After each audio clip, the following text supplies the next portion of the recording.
Welcome. This explainer examines shortcut learning and legal judgment prediction, empirical evidence from the UK Employment Tribunal by Joe Watson, Joana Ribeiro de Faria, Marcus Tomalin, Måns Magnusson, Huiyuan, Tian Yeung, and Felix Steffek.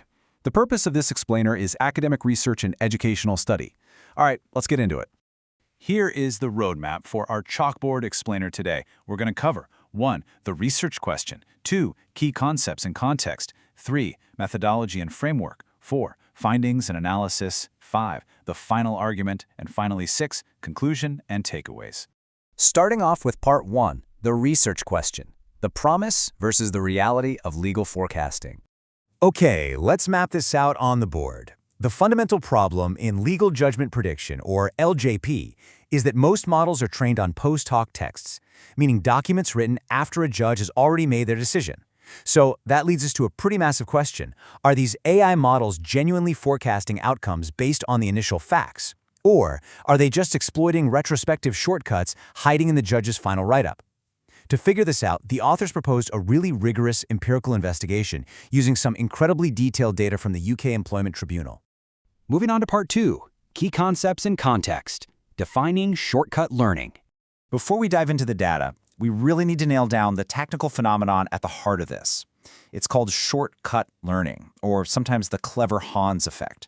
You might remember clever Hans. He was that famous horse who seemed like he could do complex math, but actually, he was just reading his trainer's subtle body language. Well, these legal AI models might be pulling a clever Hans on us.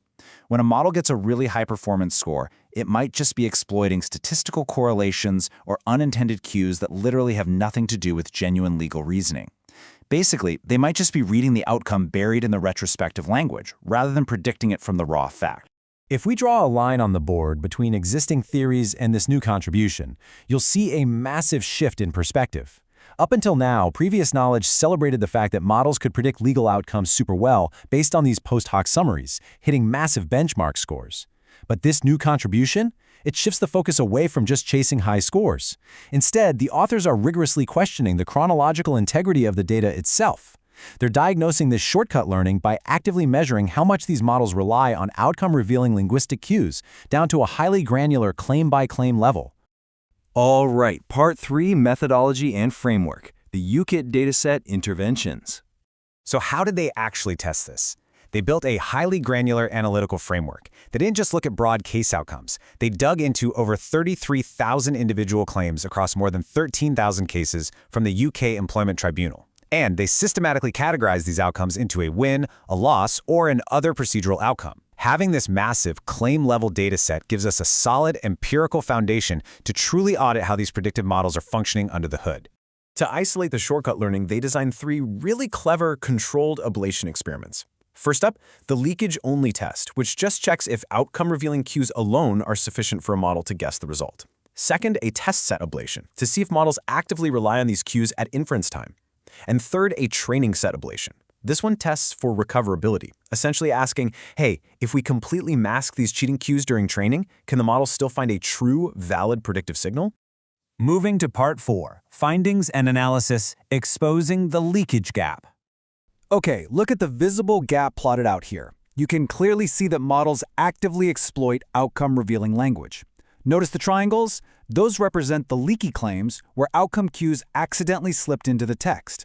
Now compare them to the circles, which are the clean claims. Across almost all the advanced models tested, the scores are substantially higher for the leaky claims. This leakage gap right here is hard proof that the models are leaning on retrospective shortcuts to artificially boost their accuracy. And it gets even clearer when we look at the red versus gray distributions on these density charts. This brilliantly illustrates the mechanics happening inside the model. The red line represents the leakage features, those cheating phrases, while the gray represents normal, non-leakage legal facts. You can see the model is assigning its strongest predictive weights, pushing way out into the extreme tails of the graph, directly to a tiny set of shortcut giveaway phrases. The AI's mathematical decision boundary is literally being built around these shortcuts. To make this concrete, let's look at exactly what the model was latching onto. It was essentially cheating by finding highly specific retrospective procedural giveaways embedded in the text. For example, if it saw the phrase unauthorized deduction from, it aggressively predicted a win for the claimant. If it saw claimant fail to, it heavily predicted a loss. You see? It's not learning the law at all. It's just reading the judge's summary of who won.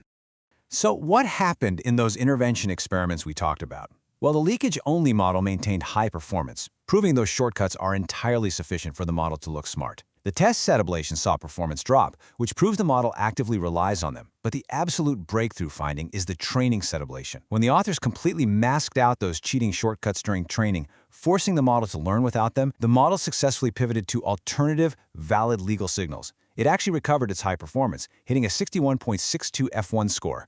Part 5. The final argument. Reconstructing the chain of reasoning. Tracing the logic flow here on the board, we see the complete chain of reasoning. The methodology allowed them to isolate claims and audit for leakage. The empirical evidence proved, without a doubt, that models exploit these shortcut cues. And the analysis confirms that relying purely on post-hoc texts artificially inflates benchmark scores. But the conclusion is incredibly powerful. This situation is not fatal. We don't have to throw legal judgment prediction in the bin. Active auditing and sanitation of the data can retrieve genuine legal forecasting capabilities. Finally, Part 6, Conclusion and Takeaways, Moving Predictive Justice Forward. The main contribution of this paper is proving that this clever Hans effect really does exist in legal AI, but it does so with the vital caveat that we can actively sanitize our post-hoc data to recover the true signal. As for limitations, we must keep in mind that post-hoc judgments are inherently contaminated texts. Plus, we have to remain highly cautious of large language models, because there's always a real risk they're simply memorizing past public judgments during their pre-training rather than actually performing predictive inference. So, what are your 3 key takeaways for today? Number 1, post-hoc judicial tests artificially inflate predictive success. Number 2, if you let them, models will opportunistically and mechanically rely on retrospective linguistic shortcuts. And number 3, future scholars and developers absolutely must prioritize active data auditing over just chasing high, raw headline benchmark metrics. This leaves us with a fascinating final thought to ponder. If an AI perfectly predicts a court outcome, but it does so only by reading the subtle retrospective linguistic tells of the judge after the fact, are we truly modeling legal justice? Or are we merely teaching a machine how to read a judge's poker face? Definitely something to think about as you consider the future of AI in the courtroom.